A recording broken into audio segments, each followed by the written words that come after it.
నూనె వేసుకుందాం. నూనె కొంచెం తక్కువగానే వేసుకోండి, మరీ ఎక్కువ, ఎందుకంటే ఇంకో తాలింపు దీంట్లో పడబోతుంది. ఇందులో మనం గ్రైండ్ చేసేసుకోవాల్సి ఉంటుంది. ఇందులో కొంచెం జీలకర్ర, ఇందులో పల్లీలు. ఈ పల్లీలని మరీ ఎక్కువ మీరు వేయించకండి, స్లో మంటలో దీన్ని కుక్ చేసుకోవాలి.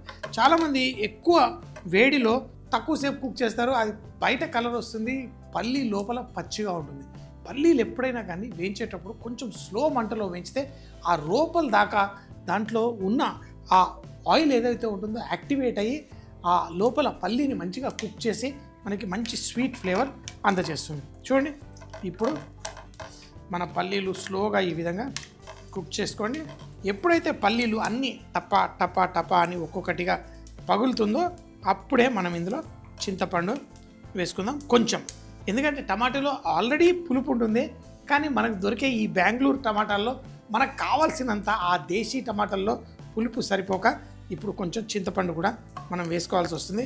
వేసుకోండి. ఇంకొకటి, ఈ టమాటాకి మంచి ఫ్లేవర్ని ఇచ్చేది అది పిజ్జాల్లో అయినా దేంట్లో అయినా క్యాప్సికమ్ వేస్తారు. క్యాప్సికమ్ కూడా మిరపకాయ జాతికి చెందిందే. ఆ మిరపకాయలు ఇందులో మనం ఘాటు కోసం పచ్చిమిరపకాయలు నేను వేస్తున్నాను.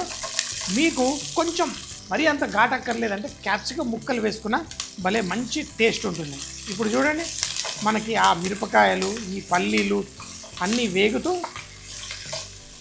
ఇప్పుడు మనం టమాటాలు, మన సాఫ్ట్గా స్వీట్గా ఉన్న ఈ టమాటాలు ఇందులో వేసుకోండి. దీంతోపాటు చాలామంది పుదీనా ఇష్టపడతారు, కానీ నేను ఈరోజు కొంచెం కొత్తిమీర వేసి కుక్ చేసుకుంటున్నాను. ఈ పచ్చడిని మీరు మిక్సీ జార్లో వేసి పేస్ట్ చేయండి, కానీ మీకు ఆ రోట్లో వేసి ఆ దంచే ఫీలింగ్ ఆ పచ్చి ఉల్లి వెల్లుల్లితోటి తెప్పిస్తాను. ఈ టమాటాలు ఉడికేటప్పుడు కొంచెం అంత ఉప్పు కూడా వేసుకోండి. వేసి ఈ టమాటాలు సాఫ్ట్గా అయ్యేంత వరకు కొంచెం తక్కువ మంటలో కొంచెం కుక్ చేసుకోండి.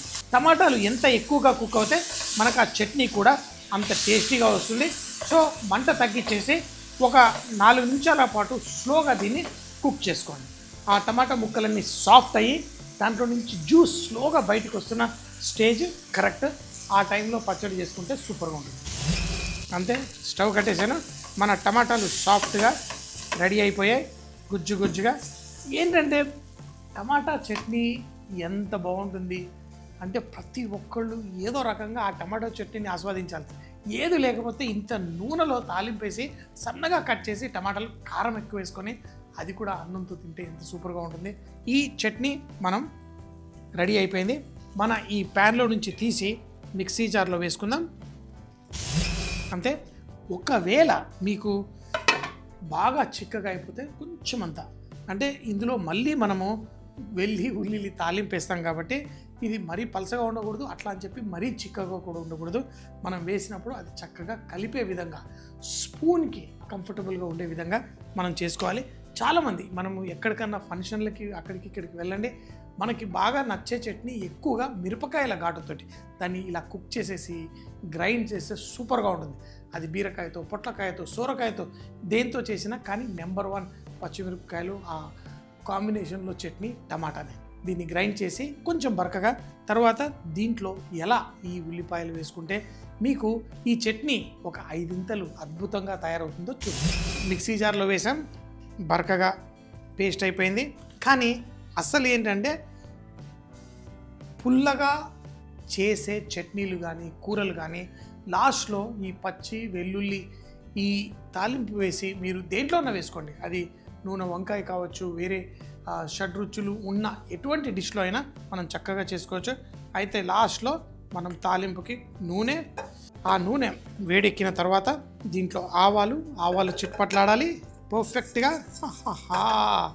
ఆవాలు చిట్పట్లాడిన తర్వాత జీలకర్ర, ఇందులో కొంచెం శనగపప్పు రోట్లో వేసుకొని కొంచెం వెల్లుల్లి రెబ్బలు రెడీ. ఎప్పుడైతే మనకి ఆ శనగపప్పుకి లైట్గా కలర్ రావాలి, దీంట్లో కరివేపాకు,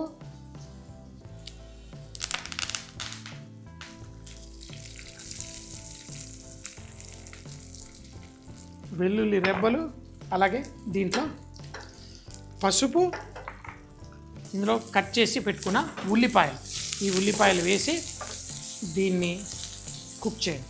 ఎక్కువసేపు కుక్ చేయదు, లైట్గా కచ్చా పచ్చాగానే కుక్ చేయాలి. దీంట్లో కొంచెం ఉప్పు, ఈ ఉల్లిపాయలు కొంచెం చిటపట్లు ఆడగానే మనం స్టవ్ కట్టేసి చూడండి ఆ వేడిలో ఆ ఉల్లిపాయలు కొంచెం కానీ సాఫ్ట్గా అవ్వకూడదు, లైట్గా కొంచెం చిటపట్లు ఆడిన వెంటనే స్టవ్ కట్టేయండి. దీంట్లో మనం చేసుకున్న ఈ టమాటా పచ్చడి ఏదైతే ఉందో దాంట్లో వేసేయండి. ఇందులో కలిపేసుకోండి. స్టవ్ కట్టేశాను, ఇంకా కుకింగ్ లేదు, అంతే. ఈ పచ్చడి ఇలా చేసుకున్న ఆ పచ్చి ఉల్లి వెల్లుల్లి పచ్చడి దాని సామి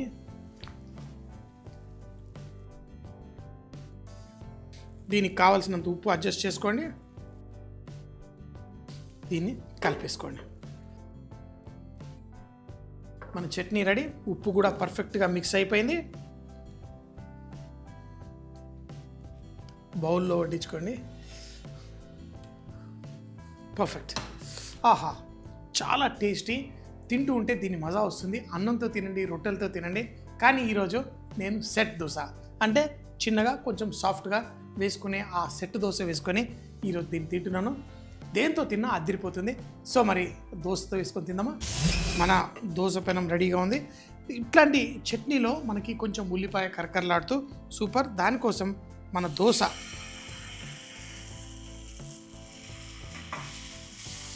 మరీ సన్నగా కాకుండా నేను సెట్ దోశ కంటే రెగ్యులర్ దోశలాగా వేసాను. దీనికి లైట్గా చుక్క నూనె ఒక 2 నిమిషాలు ఆగి తర్వాత దీనిపైన ఆ నూనెని లైట్గా స్ప్రెడ్ చేస్తాం. యూజువల్గా మీరు చూస్తూ ఉంటారు దోశలు వేసేటప్పుడు వాడు ఇలా పెనం తీసుకొని దాన్ని ఇలా అంటారు. దానికి ఏంటంటే చట్నీ రుద్దడానికి దేనికైనా కానీ అలాగే మనకి దీనిపైన వేసిన నూనె కొంచెం ఈవెన్గా స్ప్రెడ్ అవ్వడానికి, ఆ కొంచెం పచ్చిపిండి ఉంటే అది కూడా కొంచెం క్లియర్ అవ్వడానికి మనం వేస్తాం. దోశ మనకి లైట్గా ఆ కలర్ వచ్చినప్పుడే ఆ ఫ్లేవర్ బయటకు వస్తుంది. సో మనం దోశ పెనం మీద వేసిన తర్వాత మనకి ఆ రంగు మనకి కనబడాలి. ఎంత కలర్ వస్తూ ఉంటే అంత టేస్ట్ వస్తుంది. సో ఎంత ఫర్మెంటెడ్ డో అయినా కానీ ఆ దోశతోటి మనకి ఆ దోశ మంచి కలర్ఫుల్గా ఉంటేనే ఎంజాయ్ చేస్తాం. మరి ఇక్కడ నా చట్నీ రెడీగా ఉంది. ఈ దోశని చట్నీ మధ్యలో వేసుకొని దాన్ని తుంచుకొని తింటుంటే దాని మజానే వేరు. So dosa ready. చక్కగా ఇలా అని చూడండి. సూపర్. సో చట్నీ అది కూడా చూడండి ఆ ఉల్లిపాయ కరకరలాడుతూ భలేగా ఉంటుంది. మీకు చెప్పాను కదా, మామూలుగా ఈ మధ్యకాలంలో ఆ రోట్లో వేసి అన్నీ గ్రైండ్ చేసేస్తే మనకి ఆ పచ్చడిలో దాంట్లో ఒక అద్భుతమైన రుచి మిస్ అయిపోతూ ఉంటాం. ఇలా ఉల్లి వెల్లుల్లి కొంచెం లైట్గా నూనెలో ఎక్కువ కుక్ చేయకుండా లైట్గా తాలింపులా వేసేసి తర్వాత ఇలా దోశలతోటి రొట్టెలతోటి దేంతో తిన్న బాగుంటుంది. పచ్చి ఉల్లి వెల్లుల్లి టమాటో పచ్చడి. దీన్ని తయారు చేయడానికి ముందుగా ప్యాన్లో కొంచెం నూనె వేసి జీలకర్ర పల్లీలు చూపించిన విధంగా స్లోగా కుక్ చేసి కొంచెం చింతపండు పచ్చిమిరపకాయలు వేయించి అందులో ఎర్రటి టమాటాలు కూడా వేసి కొత్తిమీర కూడా వేసి కొంచెం ఉప్పు వేసి స్లోగా కుక్ చేసుకోండి. ఎప్పుడైతే టమాటాలు సాఫ్ట్గా అవుతాయో దాన్ని మిక్సీ జార్లో వేసి బరకగా గ్రైండ్ చేసుకోండి. తర్వాత ప్యాన్ లో కొంచెం నూనె ఆవాలు జీలకర్ర శనగపప్పు కూడా వేసి ఆ శనగపప్పు లైట్ గా కలర్ వచ్చిన తర్వాత కరివేపాకు దంచిన వెల్లుల్లి పసుపు ఉల్లిపాయలు అలాగే కొంచెం ఉప్పు వేసి మనం ఉల్లిపాయలు లైట్ గా ప్యాన్ లో కుక్ అవుతున్నప్పుడు స్టవ్ కట్టేసి మన ఈ టమాటా మిశ్రమాన్ని అందులో వేసి చక్కగా కలిపి ఉప్పు అడ్జస్ట్ చేసుకొని దాన్ని రొట్టెలతో దోశలతో అన్నంతో దేంతో తిన్నా చాలా చాలా టేస్టీగా ఉంటుంది.